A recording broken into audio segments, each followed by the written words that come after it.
Okay, back at it. Hello. It's like I feel like I need to do like a quick change. I should have like walked out of the room and then come back in. Okay, today we are going to be talking about ownership. So we've been going through this whole series, on our service standards and really just trying to bring a little bit more life to them so that we can equip you when you are talking through this, when you're using it in your morning thoughts, and making sure that we're all tracking on the same page and that we understand, why do we have these service standards in place. And so I'm going to ministry moment this. We are going to be up here for about 5 minutes. What I'm really sad about, though, is that I should have had Blaze do like a synth track behind me, like some keys, so it feels like we're like at a church service. It's like taking me back to high school when they're like, Morgan, you're going to do the ministry moment tonight. I'm like, okay, yeah. I'm 16. I have no idea what I'm talking about. But when I do think about ownership, let's start with Luke 16:10. So that says, whoever can be trusted with very little can also be trusted with much. I think that is really the essence of ownership. If we are able to be trusted with something, it means that we're taking the ownership of it. I think God is telling us that if I can trust you with this small thing, if I can trust you with this little thing, this little piece of your life, He knows that we can be trusted with more. And the same applies here. The same applies at work. When we're trusted with the little things, trusted with little tasks, or just small projects that we have, we know that we're building discipline with that. Discipline is not something that is just created in someone. Some people have that gift and a lot of us don't, though. That is true. Dr. Masterson's probably the most disciplined person I've ever met in my entire life, but that didn't come overnight. He was a college athlete. He was a medical student. And so all of those things, those tiny pieces in life, those things he was trusted with, helped build discipline. I mean, you can go back and look at other people that are these discipline, you look up to in discipline. It didn't just happen. They had to take those small, actionable steps to get there. And so the same is true in life here, that we're building discipline. It's also true in what? Basketball. There it is. We knew it was coming. We knew we were getting there. And so the first piece of ownership is that we are building for the long term, not just the short term. So we want to build long-term success, not just short-term success. And what I mean by that is, it's very tempting in a game, and as I'm sure some of you may be watching the NBA Finals, some of you may not. RIP to the Celtics. They're done because Jason Tatum is done. Very sad about it. But it's very easy to take those flashy 3 shots. I watched the games last night, and there were so many players that just kept taking these open threes that I was like, there was no way you were going to make that. And they didn't. They missed them every time. But, it's fun to take those because the crowd goes wild, right? But what they weren't doing is they weren't doing what they know works, and that is getting into the paint.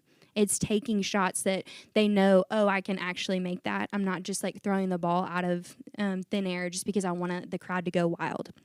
And so at work, that means that we're building systems and habits that last. I think a lot of times when we were, up and coming and trying to figure this whole thing out, we've done a lot of things that are really just Band-Aids. We put Band-Aids on things, and we didn't have the future in mind. I think that's something that, honestly, I applaud each one of you that we've really turned around this year, that we've really tried to sit here and think, what can I do that's going to make this the most successful and how it's going to do that long term? Ashley Abernathy is a great example of this. We have been doing our best to figure out this Massey wrench situation. But if we're being honest, we put Band-Aids on our post-op instructions the entire time. We've just been like, okay, we'll try this here. We'll try a new text message. We'll try maybe just some new wording. It doesn't work, though, because it's not at the root of the problem. And Ashley has truly, taken it upon herself to get to the root. She's like, how can I make sure that we don't have post-operative problems? How can I make sure that, even if this person doesn't pick up their box, Doesn't matter. You're still getting educated and you're still going to know what to do. And so she's taken this approach of, I'm not just going to put a Band-Aid on this problem and stop the bleed. I'm going to completely stop it altogether.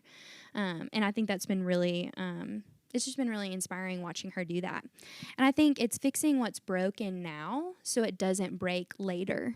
And truly, I think, again, going back to the post-operative instructions, that thing just kept breaking. It never really was fixed, again, because we just tried some quick things, maybe some glue here, maybe some glue there, and it always led us back to the same place. People were not bringing their boxes. People do not they do not take care of themselves post-operatively like we would like them to, and the same result was there. We're super mad, and we complained about it every single Friday without a change. And so now she's changing that. And so I think that is a really great example of, again, we're building for the long term, not just a quick win. And the second thing is never say that's not my job. I think we know that.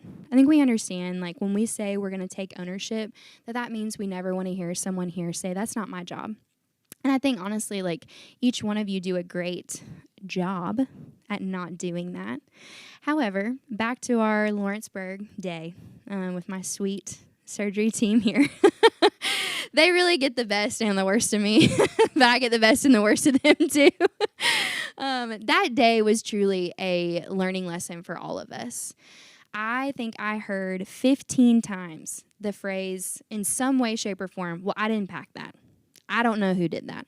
I don't know where that is because I'm not here. Well, I think Danielle did that. Or no, I think Harley was supposed to handle that. Or I don't know who was supposed to handle that. And again, as I was cussing my way to Walmart to get the HDMI cord so that we could do the surgeries that day, I realized that, again, nothing is going to change this if we all have this attitude. Because even I was starting to take that attitude. I was starting to take, it's not my job to make sure that we have this, that, and the other. It absolutely is my job to make sure that we have everything that we need. It's Ashley's job to make sure we have everything that we need. It's Jess's job to make sure that we have what we need. If we all have this mentality of radical responsibility, of this is my team, it doesn't matter if it's my job title or not. It doesn't matter if someone told me to do it or not. If I see a gap, I'm going to fill it. If I see that something wasn't done correctly, I'm going to fix it. The Ambu bag was a great example of this. It was just sitting there, waiting to be brought, and it wasn't. It didn't make its way to Lawrenceburg. So we didn't start that case until Harley and Alyssa brought that Ambu bag to us. But they were, they showed us a really great example that day of Alyssa, it's not her job to set up for surgeries. She's not a part of the surgery team, but she dropped everything to make sure that we had what we needed. She took it upon herself to come with Harley to make sure that we were set up. She didn't just let a title hold her back. And so, again, ownership is not about I'm only going to own the things in front of me. I'm only going to own the things that I'm responsible for. It's taking this global picture of, hey, this is my team, this is my work, this is my home, these are my people, and these are my patients, and we're all going to do this together. I think I loved this is trusted people don't wait to be told. They just do what needs to be done. They just do it. They don't have to be told, hey, I need you to go do that. You may have to be reminded sometimes, but when you're trusted and when you know, I'm working for the greater good, I'm not just working for myself or the position that I hold here, you're going to be trusted with more, and that's going to make you more reliable. And then the last thing is that we act on the behalf of the whole team. And the way I want you to think about that is ownership is about acting on behalf of the mission. As sometimes it's not even necessarily acting on behalf of a team. And it's definitely not acting on the behalf of an individual or yourself. And great teams win because they play unselfishly. They think about the team first, not me first. That's why I think I love basketball so much, is because truly there is not one team that can win a basketball game with one player. Truly. The Indiana Fever is a great example of that. Caitlin Clark is an amazing basketball player. We know. I'm obsessed. She's great. But she doesn't win the game. She doesn't. She is great at making amazing plays. She's great at throwing the ball and hitting a three-pointer at any point in time. But what I really admire about her is her ability to pass, her ability to make plays with other people. That is what a team does. I think, again, that's why is one of my favorite sports is because it's just a collective effort of people with a lot of different skills. And that's what we do here every day. We are a group of people who have different walks of life, different skills, different perspectives, all coming together for the greater good of this mission. And that's what's important. We have to rely on each other. We have to pass. We have to make sure that, hey, is Jess good? Is Hannah good? What's going on? How can I help you? What do you need from me? We're not acting on behalf of us. We're acting on behalf of each other. And ownership at work means that we're making decisions that benefit the whole company. Again, not just our role, not just our department. And again, it comes back to, it means being the kind of teammate that everybody wants on their team, is that we are working together and we're not against each other. I think that's something that can really take root in our heart if we're not careful. And I don't even know that we know it sometimes, but it's this idea of, we begin to silo because you don't get my job. You don't understand what I'm going through. You don't understand what it's like to be on the finance team. You don't understand what it's like to be a provider. You don't understand what it's like to be an MA or be a part of the surgery team. But when we have this idea that we are all individuals and that what we do is just what we do, if we're just in our lane, not thinking about anyone else, we lose sight of, again, what we're here to do. And that's to bring relief to people through a breath of fresh air.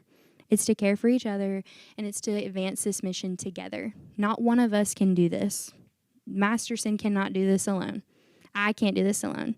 It comes down to each one of us, again, collectively working together and acting on behalf of the mission and knowing that you carry a piece of the mission. So I want us to just kind of ask ourselves these things over the next couple of days. And it's that, am I building something that lasts? So that goes back to our first point of building for long-term success, not just the short term. Next is, am I willing to do the little things that no one sees? Am I willing to do the things that do not get a thank you? And if I'm not, I need to check myself. I need to understand where that's coming from in my own heart, because I'm not going to say that's not my job. I'm going to do what needs to be done. And last is, am I playing for the whole team or just my own personal accolades?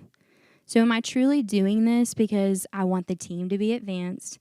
Am I doing this because I want the mission to be advanced? Or am I acting out of just selfishness of, I just want to be recognized? I just want to be the person that made that idea. Is that what's controlling me on a daily basis? And we'll leave with this, because if you want to be trusted with more at work, on the court, or in life, it starts with owning what's already in your hands. Each one of you has things here that you're trusted with on a day-to-day basis, every day. Shay is trusted with things with the app. Marley is trusted with the care of our patients.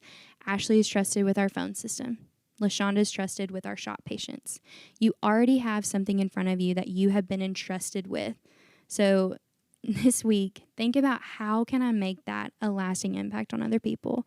How can I do better? How can I make it more meaningful for not only myself, but my team and the people around me? Sound good? So here's our graphic. If y'all want to take a quick picture of it so that we have that when we are doing our morning thoughts. Again, we are looking for long-term value over short-term success. We're never going to say that's not my job, and we're always going to act on the behalf of the entire company, not just you or your team and department. Alrighty, and with that, we're going to go to some breakouts that we're doing together, except for the finance team. Y'all aren't together. We love y'all, though. You're wonderful.